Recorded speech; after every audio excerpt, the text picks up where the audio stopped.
กูจะบินโดนนะ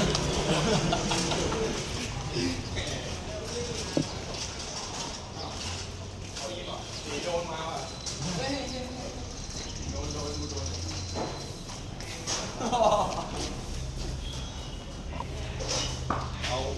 ถ่ายไปวันนี้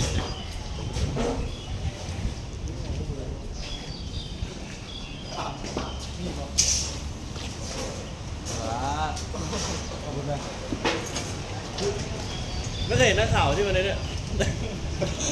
เอาไปจอดนะครับ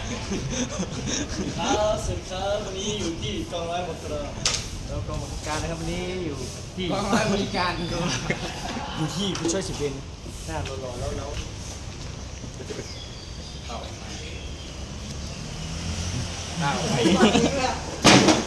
รุ่นในซุปหมดเลยขี้ไปกลางไหมลายพื้นที่อากาศต้อง